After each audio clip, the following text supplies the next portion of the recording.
Hi, Amos. How are you? Mr. Hochstein, Honorable Hochstein, the advisor to the President about international energy. We are very glad to host you for interview. We would like to begin by asking you where we are going with this crisis in Ukraine, especially now after this speech of Putin. Where are we going? What is the position of US and how you summarize the crisis for the time being? And please share with us some thoughts about the future. Well, Amos, first of all, thank you for having me. It's great to continue to work with you and to be in touch with you. And from days in the Obama administration when you were in government and I left government, I came back. So it's good to really to continue to be with you and all you continue to contribute on the conversation on strategic and important security issues, and especially after being such a great linchpin between the U.S. and Israel on security matters. We are this is conflict that we are in, where for several weeks and months before the conflict started, as a reminder, the U.S. intelligence community had warned that this is where Putin was going, and that all of his and his ministers and general statements to the contrary were all, at the end of the day, proven to be lies at the time, because he was in fact preparing for an assault on a war that he is now engaged in, which was not provoked and had no reason to engage in this military operations, except for the fact that he just wanted to take over Ukraine. He had discussed matters such as the concern for NATO, a strong NATO. He did not want to see and wanted to divide the transatlantic alliance between the United States and Europe, wanted to weaken the European Union institutions. And where is he today? He underestimated the Ukrainian military, and most importantly, underestimated the will of the Ukrainian people, to, including regular citizens, to fight against and not greet him as some kind of savior, but rather put their lives on the line and fight against him and repel his attack and assault on Ukraine, where he thought he would achieve that victory. So he lost militarily. NATO is stronger today than it has been in decades.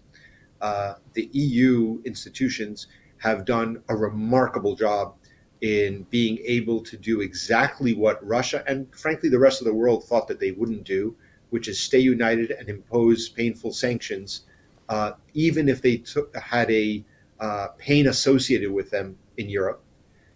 And most importantly, the unity between the United States and Europe, and the United States and Europe, and in the United States in the context of the G7. President Biden, from day one, wanted to have put a value on a global leadership that is united against Russia.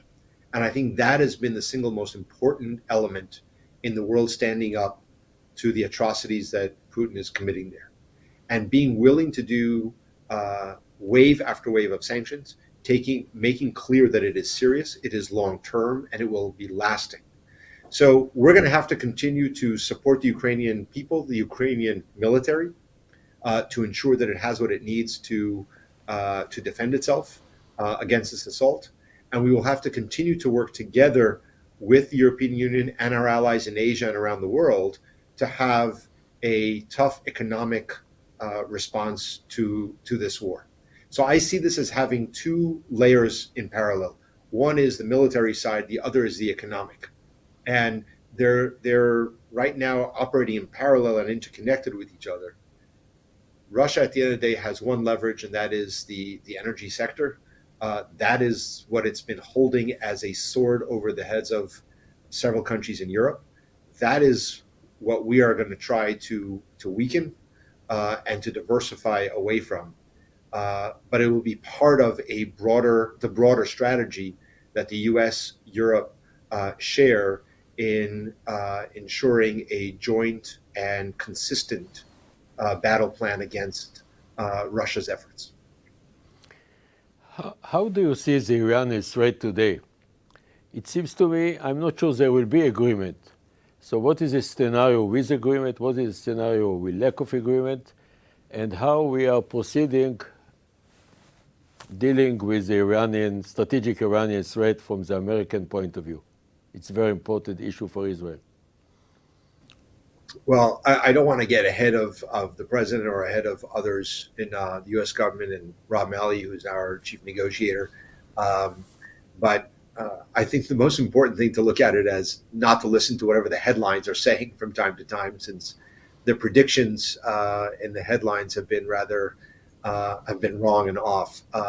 The president sees the threat of a nuclear Iran as a significant national security threat to Israel, to the region, to the world, to the United States, and has therefore been as committed to ensuring that Iran does not reach that level of becoming a nuclear state. We supported this administration, and President Biden, when he was vice president, supported the JCPOA agreement. Believed that it was a tragic mistake to exit, especially exiting an agreement with nothing to replace it with except for sanctions.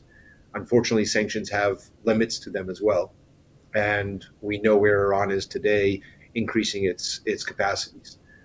Again, I look at things from the energy perspective and from how to ensure that Iran does not have the revenues and the cash flow to continue to rebuild its economy, to have additional cash flow to support terrorist organizations around the region. And that's what we will continue to do. We continue to implement the sanctions. We have given the opportunities and been clear that if they wanted to come back to the table in a serious way for an agreement, again, without getting into those details, that is something that the administration wants to do. But President Biden has said not at all costs, and it has to be along the lines of what is important and consistent with national security concerns. But I'll let others in my government who are handling that issue on a day-to-day basis talk to you about those kinds of issues. President Biden is expected to visit Israel. Of course, it's very important, strategically important. And how do you value the relationship between U.S. and Israel today, and what we need to expect from this visit?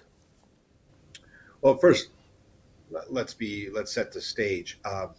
President Biden has had a multi-decade relationship with Israel from his decades of work as a United States Senator from the 1970s onwards, in some of the most critical times in Israel's security history, and has always been a big supporter of standing by Israel when it needs the support of the United States, especially on national security issues.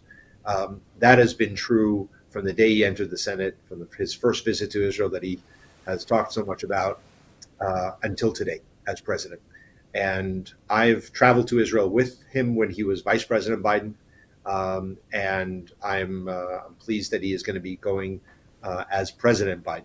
I think that the relationship between Israel and the United States continues to increase, continues to expand its reach, not only as this remarkable relationship really between two countries that are so far away from each other, but see the world in similar ways, share a lot of values. And at the end of the day, for President Biden, the values are the basis of the relationship and the importance of it. And it stems from that, the shared sense of values and shared history. And so I think for his visit now as president comes to assure the people of Israel and the United States of the continuation of that relationship on security, on strategic issues, on regional matters, as we are in historic times of Israel creating relationships with its neighbors and wanting to expand that, but also there's remarkable economic ties between our countries that need to be continued to expand into new realms of technology, new realms of economic activity in areas that are also as strategically important as we get into a much more dangerous and volatile global economy over the next several years, with a change in the direction of who's, with the rise of China, with what's happening in Russia now. These are going to generate enormous change in the global economy, and that Israel and the United States need to continue to focus on those areas as well as the strategic and regional ones. The last question, unfortunately, is how do you see the stability of the Middle East? Many challenges, especially now, based on the Ukraine crisis and other issues. And we depend in Israel, and I think also the United States, on the stability of the Middle East. So how do you evaluate it? What is your assessment about the future of the Middle East, especially about the stability? And you are a long time involved in this issue.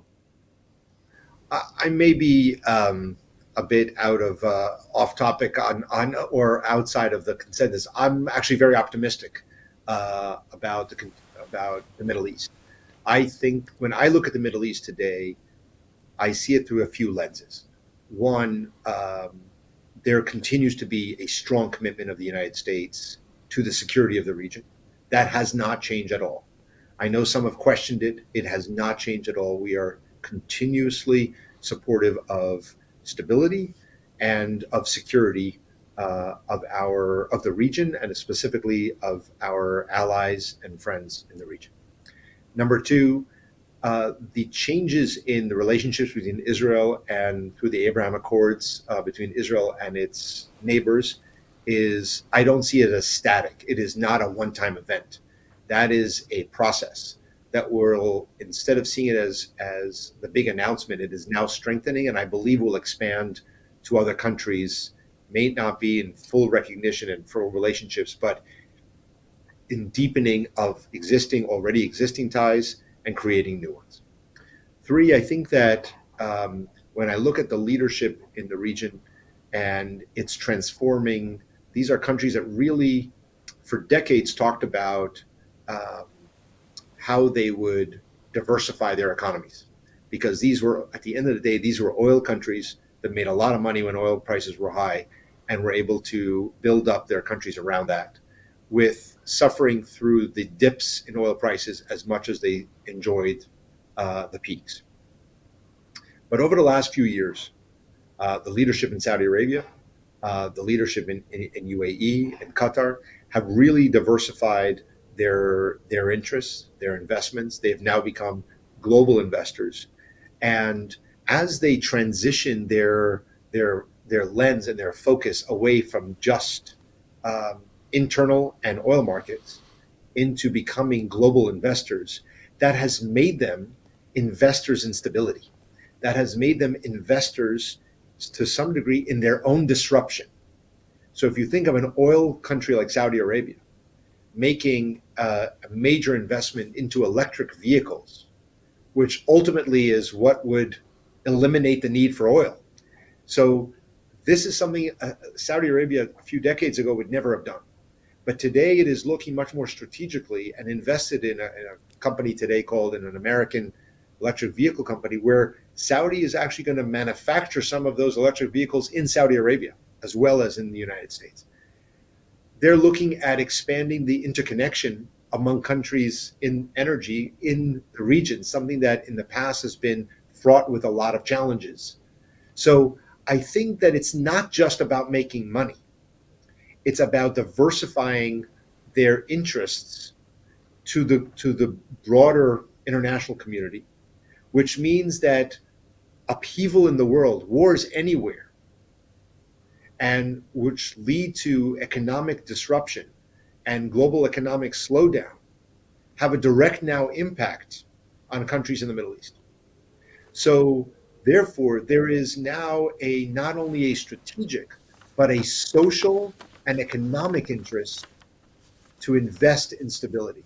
And I think that will that's going to permeate beyond the Gulf and into the other more complicated places in the Middle East. So I have the optimism that people are seeing what happened in the Abraham Accords. People are seeing the investments. People have seen the social change. I've been traveling to Saudi Arabia since 1995. And I have a hard time recognizing Saudi Arabia today. The level of participation of women in the economy and in the social fabric of society is unbelievable. So the changes, the positive changes that have happened in the region are not just in the security and military and intelligence. They are in the real changes that are happening in these countries that are seen by people in Syria and people in Libya and people in Lebanon. And that's what people want at the end of the day throughout the Middle East, is the opportunity to have a quiet, successful, prosperous economy and therefore family and social life. And that's what leads me to be optimistic. I'm not naive. I know that we have a lot of challenges in the region, and there are a lot of people who are invested, financed by Iran, financed by Russia, to not make that the reality, whether it's to hold people back in Lebanon and to create economic crises in Lebanon so that they go to extremes.